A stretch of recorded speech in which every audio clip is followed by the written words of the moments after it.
Shalom to the elect of Israel, to the hopeful elect of Israel, you Hebrew Israelites, you so-called Negroes, Latinos, Native Americans, West Indian, and Haitians.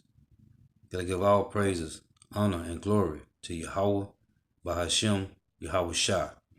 Yahweh is the Most High, the Heavenly Father name. Not Jehovah, not Yahweh, not God, not Elohim. Yahweh. And his only begotten son name is Yahweh Shai. Not Jesus, not Yahshua, not Yeshua, not Jesus Christos. It's Yahweh Shai.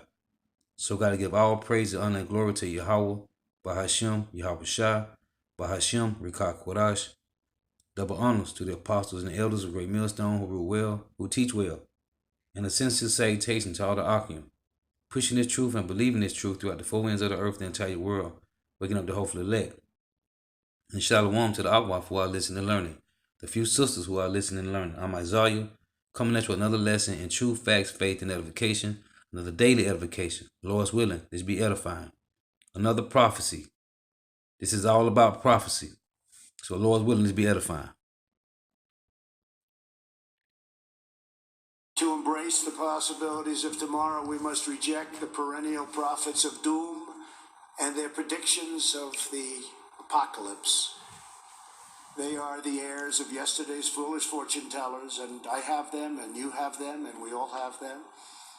And they want to see us do badly, but we don't let that happen.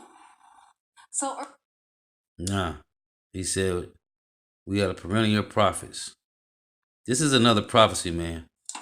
This is another plague. Water is the source of life, but we're running out of it. Why is that? These pictures are from Chennai, one of India's largest cities. It didn't just wake up to dry taps. Chennai has been gradually losing water because of two reasons: low rainfall and depletion of underground water reservoirs. மழையும் பெய்ய மாட்டேங்குது ஊருக்குன்னு மழையும் பெய்ய மாட்டேங்குது இந்த வருஷமா நாங்க எந்த வருஷமும் நாங்க கஷ்டப்பட்டதே கிடையாது தண்ணிக்கு. But how did the city of 10 million get to this point? After 1990s, because of the globalization of the economy, the Indian economy also expanded very rapidly. To cope up with such a rapid growth, especially in the urban centers of India, we started building up the cities in an unmanaged and unplanned fashion.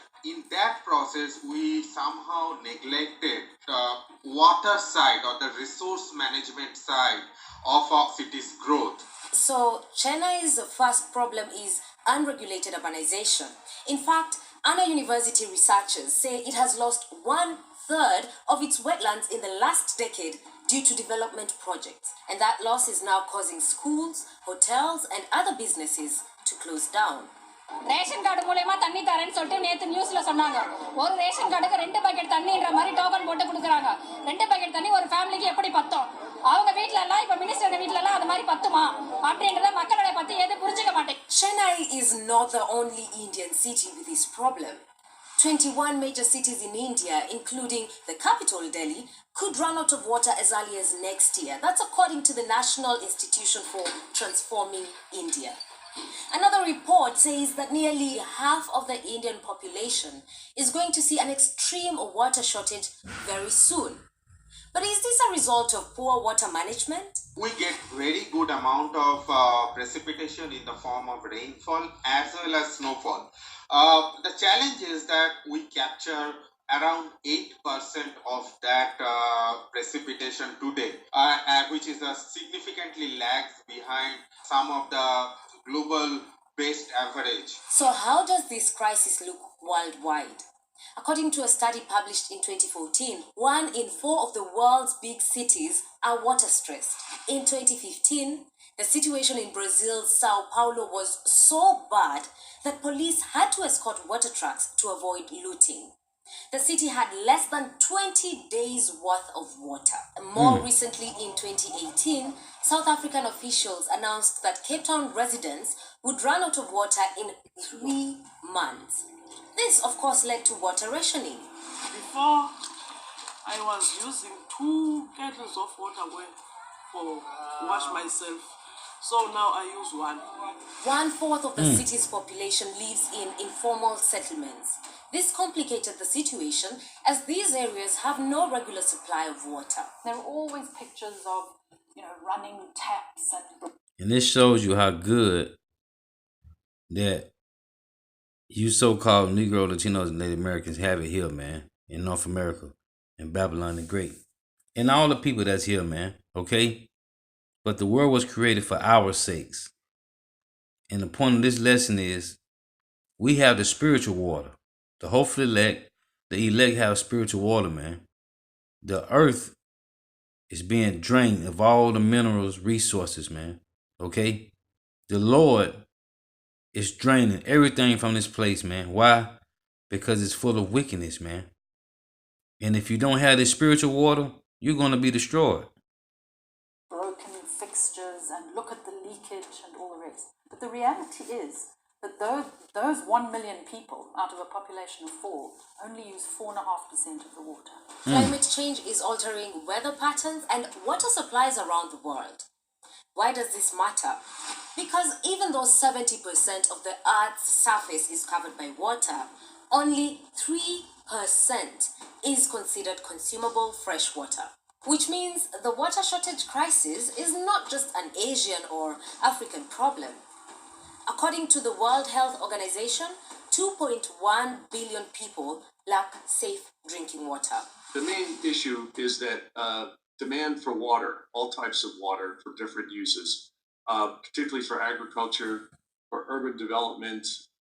And this is the same WHO, World Health Organization, that says the coronavirus is a global pandemic, man. Okay? Water is a global pandemic, man. For industrialization, demand for water is skyrocketing. The second problem is that water is not distributed evenly around the earth. Where we want the water is often where it is not. It's getting more expensive to transport water from where it is abundant to where it's needed the most. According to a United Nations report, the lack of fresh water is a major factor in conflict areas such as Syria and Mali. In fact, the World Resources Institute says that the importance of water means that it can be weaponized. In his book, The Water Yes, it can. Paradox, Professor Edward Barbier mentions the economic importance of the crisis. And I'm going to read this story to you in Judith, the 7th chapter. How Esau, how the Edomites and the Moabites came together to shut off the water that the Israelites was drinking, man. They found a way to shut off the water to you Negro, Latinos, and Native Americans, which they're doing today, man. Okay? Because we are the salt of the earth. The world was created for our sakes.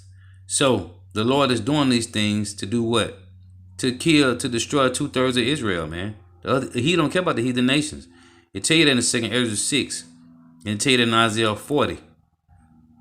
So the Lord is doing these things, man, to destroy 2/3 of Israel, those that rejected him in the ancient time, and to show the elect, the hopeful elect, that this spiritual water is what is going to keep you alive, man. Okay?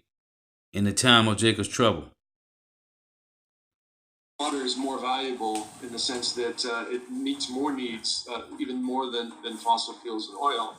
And yet we've treated it as if it's a free commodity and that it'll always be available in supply. But when you want to manage a problem of scarcity, you must think about the fact that scarcity means cost. We must start recovering the cost of providing better water and sanitation services to ordinary people, better water supplies to companies and for commercial uses. We need to do better when it comes to water management and in saving rainwater. Because if we don't, and with a growing global population, the crisis will only get bigger. It's important that it cannot be done just by policy or regulation.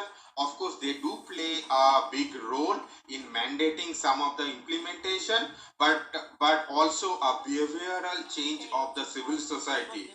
All countries are facing the same problem in parts of their regions where you have got the shortage, and we need to start thinking of common solutions and common approaches and sharing examples of good management practices that work in one part of the world and that can be transferred to others. Unless leadership around the world acknowledges water shortage as a problem, cities will expand without proper planning, and water sources will continue to be strained. What's your view on the water crisis? Listen, you see, and it's happening, man. Our body are 70% water, man. Okay? We need water. That's why if you don't get this spiritual water now, you're gonna be destroyed, man. Because the Lord is gonna destroy this earth, man. And He's drying up all the resources and the minerals. If you don't have the spiritual water, you're gonna be a dehydrated, a decalcified bone, man. Okay? Like the scripture tell you in Ezekiel 37, the valley of dry bones. Okay? Proverbs 21:16 say, they that wander out of the way of understanding shall remain in the congregation of the dead. If you're not getting this spiritual water, you are a zombie, man. You're dead. Running out of water, many parts of the world are drying up at an alarming rate. What's been done to confront the crisis, which affects at least 1 billion people? What caused it in the first place? This is Inside Story.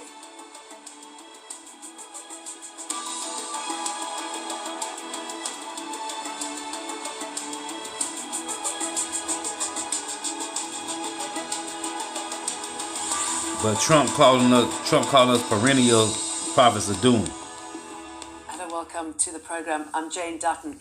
We are facing one of the greatest global risks of our time, the shortage of water, and the battle to secure supplies of the most vital, life-giving commodities is political, environmental, and economic. The UN says there's an abundance of fresh water, but that it's unevenly distributed around the world and under increasing pressure, such as in Cape Town, an entire city of around 4 million South Africans running dry. Water scarcity is a growing issue in the Gulf. Countries such as Qatar and Bahrain desalinate seawater to provide drinking supplies.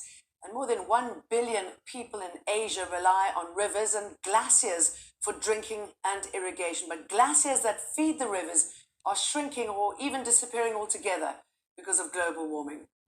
North African countries such as Algeria suffer extreme water shortages, and the political battle over damming the Nile has devastated many farmers in Egypt. Central and Latin America, on the other hand, have 60 times more fresh water than the Middle East and North Africa. But Americans living in drought-stricken US states such as California often have water restrictions, as Rob Reynolds reports from Los Angeles. An estimated 18 million people now live in the Los Angeles metropolitan area, on land that was once largely arid. This sprawling city has thrived despite the lack of an obvious large source of water nearby. Los Angeles' history is tied with water. This place was able to grow and expand and become one of the largest metropolises in the world because we brought water here. The second phase of, I think, Los Angeles' growth now is going to be with a new normal, with the expectation of less water over time and more people. How can we sustain economic progress and sustain life itself here in LA? LA's water comes in by aqueducts, from the San Joaquin River Delta to the north, the Sierra Nevada mountains to the east, and Hoover Dam on the Colorado River 400 kilometers away. But all three sources are in decline. We have the pressure of climate change, which has been reducing our winter snowpack over time. The snow is either not falling or it's melting too quickly in the early months, and then we're dry in the summer months. The solutions to Los Angeles' water dilemma, according to its mayor, are conservation, recycling, and better use of local sources of water. Conservation was proven effective in the recent multi-year drought when LA residents reduced water use dramatically. We have plenty of water in Los Angeles. It's whether we choose to use it efficiently and effectively. Recycling wastewater is another challenge. About 60% of our equivalent water usage every day, we treat, clean, and then wash out to the ocean. That means that we could have 60% more water if somehow that water came back to us. If we could just take that water, make sure, as many places do, that it is sanitary to drink, and then bring that to the homes that we have. Contrary to popular belief, it does rain in Southern California, but currently that rainwater goes to waste. It's one of the perverse things about LA is that we've engineered this incredible system that whenever one drop of rain drops outside of our city, we know how to grab it, take it, use it. But anything that actually drops inside our city, we quickly wash it out to the ocean instead of reusing it for ourselves. That's what we're changing, and that will ensure life for centuries to come. Challenge. This is Ecclesiasticus 29 and 21. The chief thing for life is water and bread and clothing and in house to cover shame. Okay? The chief things, man. The chief things of life, man, is water and bread and clothing.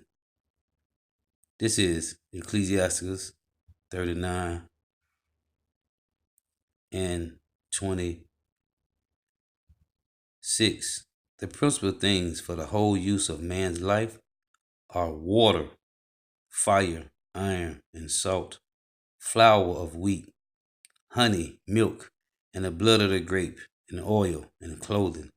All these things are for good to the godly.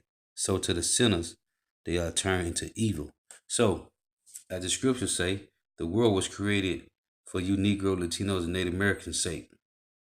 Okay? So, the Lord is taking these things, man. From who? 2/3 of Israel. He's taking them.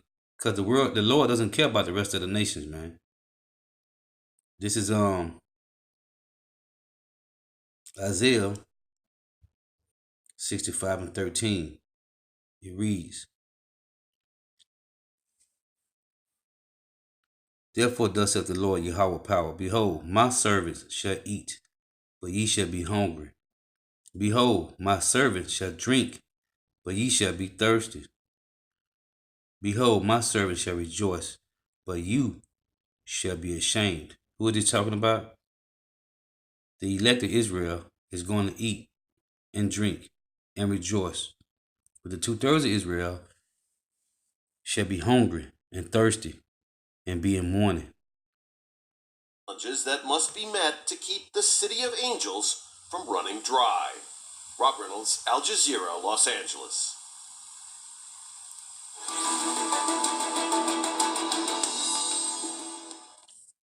Well, it's now bringing our guests joining us from Cape Town, Kevin Winter, lecturer at the Environmental and Geographical Sciences Department, University of Cape Town. In London, David Tickner is a Chief Freshwater Advisor at WWF, that's the World Wildlife Fund. And in Norwich, via Skype, Mark Zetoun, co-founder of the Water Security Research Centre. Very warm welcome to all three of you gentlemen. David Tickner, are we facing one of our largest global risks when it comes to water? Paint the picture. Revelation 22:17. And the Spirit and the bride say, Come, and let him that heareth say, Come, and let him that is athirst come, and whosoever will, let him take the water of life freely. This is spiritual water. Okay? And if you ain't seeking this spiritual water, like the Lord told the woman in the well in St. John chapter 4, if you ain't seeking this water, you will be destroyed, man. This is Isaiah chapter 12 and verse 3. It reads, Therefore with joy shall ye draw water out of the wells of salvation, man. You got wells with an S. Who are the wells of salvation? Yahweh. Why Yahweh Shai? Those are our wells of salvation. If you ain't drinking of this water, you shall be destroyed, man. St. John chapter 7 and 38 reads, He that believeth on me, as the scripture have said, out of his belly, out of your mind shall flow rivers of living water.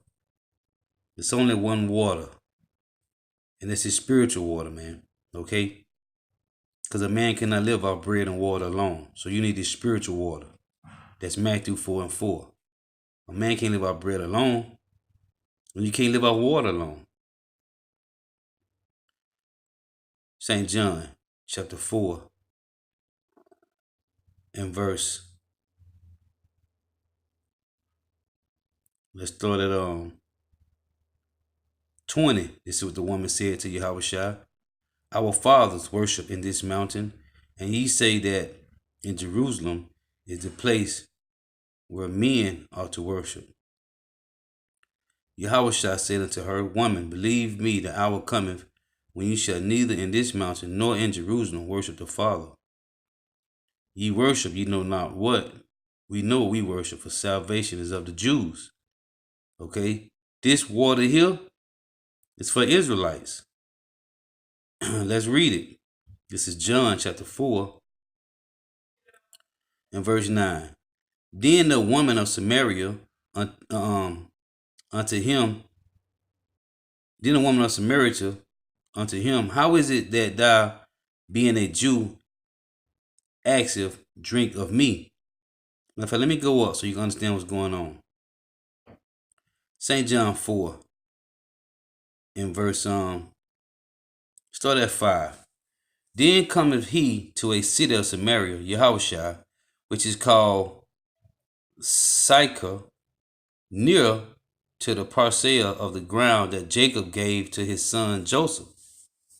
Now Jacob's well was there. Yahushua, therefore, being weary with his journey, sat thus on the well, and it was about the 6th hour. Then cometh a woman of Samaria to draw water. Yahushua saith unto her, Give me to drink. For his disciples were gone away unto the city to buy meat. Then saith the woman of Samaria to him, How is it often that thou, being a Jew, ask drink of me, which am a woman of Samaria? For the Jews have no dealings with the Samaritans. Yahushua answered and said unto her, If thou knowest the gift of power, if thou knowest the gift of God, and who it is that saith to thee, Give me to drink, thou wouldst have asked of him. You wouldn't have made no question. You wouldn't have spoken nothing. You would have just did it if you had a knew. It say, and he would have given thee living water. The woman said unto him, Sir, thou hast nothing to draw with, and the well is deep. From whence then hast thou that living water? Art thou greater than our father Jacob, which gave us the well, and drank thereof himself, and his children, and his cattle? Yahushua answered and said unto her, Whosoever drinketh of this water shall thirst again. But whosoever drinketh of the water that I shall give him shall never thirst. But the water that I shall give him shall be in him a well of water springing up into everlasting salvation. The woman said unto him, Sir, give me this water, that I thirst not, neither come hither to draw. Yahushua said unto her, Go, call thy husband, and come hither. The woman answered and said, I have no husband. Yahushua said unto her, Thou hast well said, I have no husband. For thou hast had 5 husbands, and he whom thou hast not hast is not thy husband, and thou said thy truly. The woman said unto him, Sir, I perceive that thou art a prophet. So, the Lord told the woman, man, hey, this water that I got, that only you Negro, Latinos, and Native Americans can get, because 4 and 22 say, Ye worship you know not what. We know what we worship, for salvation is of the Jews. Only people that can get this spiritual water is you Negro, Latinos, and Native Americans. And that's a blessing, man. Picture for us. Yeah, I think that's a fair way of summarising it, Jane, and I liked your introductory piece as well. Water is one of those issues which, unless it's in profound scarcity, if we're in the middle of a drought, or conversely sometimes if we're experiencing floods, it's an issue that quite often people don't think about. But somehow or another, every day we all live at the water's edge. So it doesn't really matter how close you are to a river or a lake. The water we need to generate the power that keeps our lights on, to irrigate the crops that feed us, to manufacture the stuff that we buy and use every day, and of course the water we use in our home. Isaiah 55 and 1. Ho, everyone that thirsteth, Come ye to the waters, and he that have no money, come ye, buy and eat.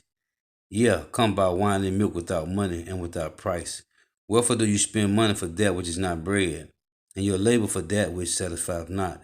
Hearken diligently unto me, and eat ye that which is good, and let your soul delight itself in fatness. Okay, this living water, man. Isaiah 44:1. Yet now hear, O Jacob, my servant, and Israel, whom I have chosen. Thus saith the Lord that made thee, and formed thee from the womb, which will help thee. Fear not, O Jacob, my servant, and thou Jeshurun, whom I have chosen. For I will pour water upon him that is thirsty, and floods upon the dry ground. I will pour my spirit upon thy seed, and my blessing upon thy offspring, and they shall spring up as among the grass, as willows by the watercourses. Okay, this is that living water, man. All of this water comes from rivers, lakes, or aquifers, and those rivers, lakes, and aquifers in many parts of the world are under increasing pressure, partly because we're overusing them, partly because we're polluting them, and generally because we haven't really taken very good care of them in recent years. Throw in a bit of climate change, which makes rainfall and water supplies increasingly unpredictable, and it's pretty clear that the world is facing something of a crunch in terms of how it manages water. Kevin Winter, you nodding away there. I know that Cape Town is experiencing its own pain and misery when it comes to this. But from a bigger global point of view, how big an issue are we looking at the moment?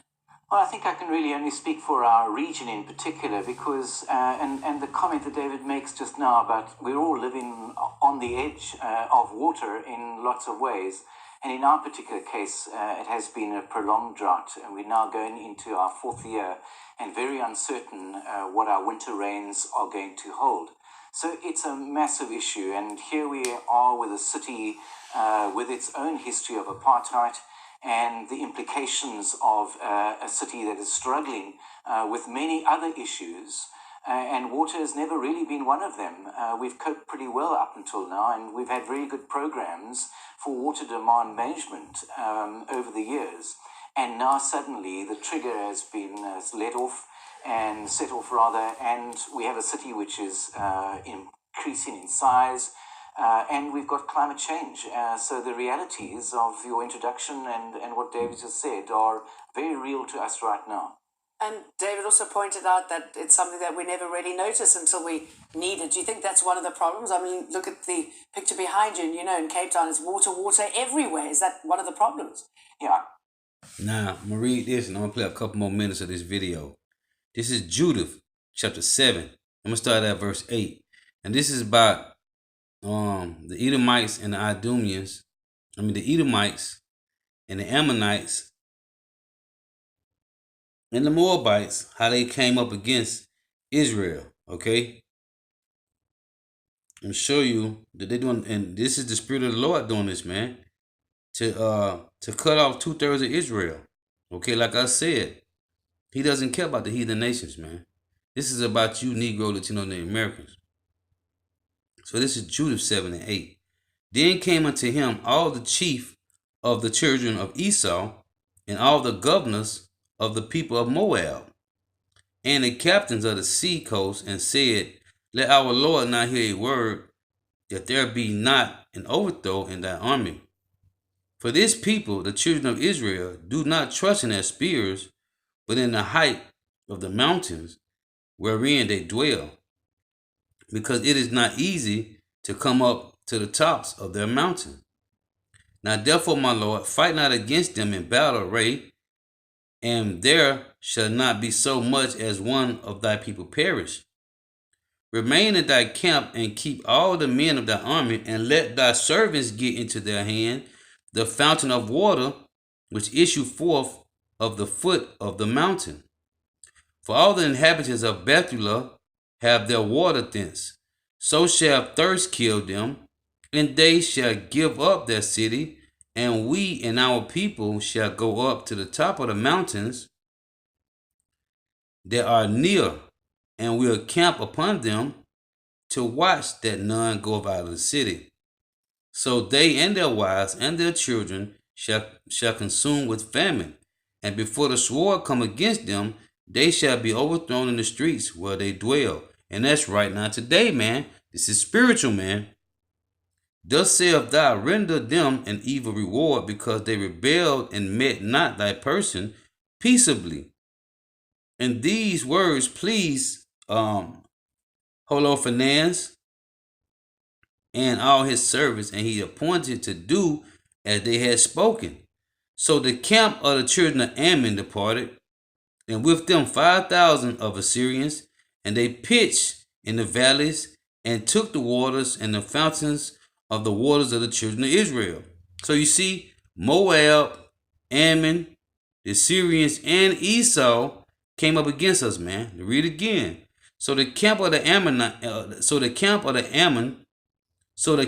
children of Ammon departed, and with them 5,000 of the Assyrians, and they pitched in the valley and took the waters and the fountains of the waters of the children of Israel. Then the children of Esau went up with the children of Ammon and camped into the hill country over against, Thutham, and they sent some of them toward the south and towards the east over against Ekrabel, which is near unto Cushi. This is upon the brook, Machmor, and the rest of the army of the Syrians camped in the plain and covered the face of the whole land, and their tents and their carriages were pitched to a very great multitude. Then the children of Israel cried unto the Lord their power, because their heart failed, for all their enemies had come past them round about, and there was no way to escape out from among them. So you see, the Lord is cutting off this water again by who? By the spirit and power of his will, man. To do what? To destroy you 2/3 of Israel. I think the issue that we really have to look at here is improving our ability to manage water. And if we go back to where we were in 2015, roughly using about 230 litres per person per day, that's well above the global per capita usage. And we're now being pushed to use about 50 litres per person per day. And we've almost achieved that, which is remarkable. But in between, it says we must have been doing something that shows our inability to manage water effectively. Lots of waste, lots of decline in our water as well. And let me just pick up on the other point was raised already, our inability to capture storm water and to use it effectively to recharge our aquifers. So we've learned a lot, and what's happened over the last 2-3 years is a readjustment of a management program that was focused on a particular area, mainly around water demand management and reliance on our dams to supply us our water. And 98% of the city of Cape Town's water comes from dams, from surface dams. So that means you put in all your eggs into one basket, and as a climate resilient strategy, that's one that's not going to it's going to certainly give us many challenges in the future. So these are some of the things that the city is certainly having to deal with right now. It's a wake-up call.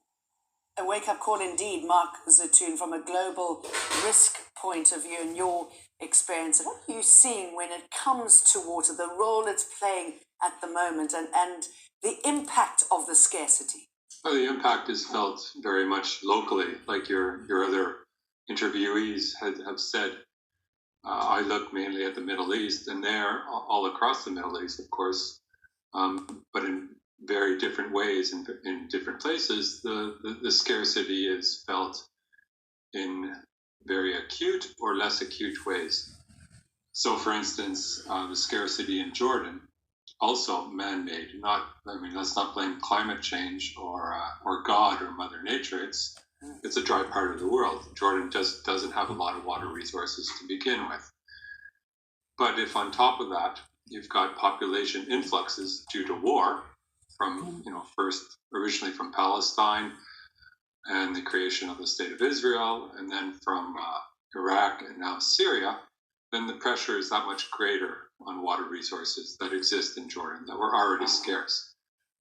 At the same time, in Jordan and in other places around the Middle East, we're we're mismanaging water in the sense that we're growing, for instance, crops in the desert. The little bit of water that exists in some of the places means that it should be used for its most valuable resource, mainly for drinking water for people, and not so much to grow crops that are then exported or that could be imported in the form, which is what we call virtual water. So if you have the option to import food rather than grow food, then you can use the existing water that you have for more valuable reasons. Yeah, and that's not even to get into the transboundary element and all the water conflicts that are going on in the Middle East. Okay. Interesting that you talk about water conflicts. That's one of the things we're going to touch on because Kuwait is hosting the third Arab Water Conference to discuss issues in the Middle East. Leaders are discussing how to combat desertification, climate change, management failures, and water theft. And they're talking about regional conflicts such as the Golan Heights, as well as water shortages in the occupied Palestinian territories and southern Lebanon. Let me go back to you, Mark. I mean, how often is water used to push a political agenda? Well, water is used all the time to promote politics, and water is politics. Water is used to achieve political or military objectives, increasingly in Iraq and in Syria. But to get back to the political objectives, then if you look at the Jordan River, for example, so just showing you, man, that water is being scarce is another plague, man. It's another pestilence that's going on around the world. Okay? And so Lord Witness edifying, gotta give all praise, honor, and glory to Yahweh. Bahashim Yahushua, Bahashim Rakakwadash. The honors to the apostles and elders of great millstone who rule well, who teach well, and a sincere salutation to all the ark and pushing this truth and believing this truth throughout the four winds of the earth. Then tell your world waking up the hope for the elect. And shalom to the Akwa for our listening and learning. The few sisters who are listening and learning. A Lord Witness edifying. Until next time, shalom.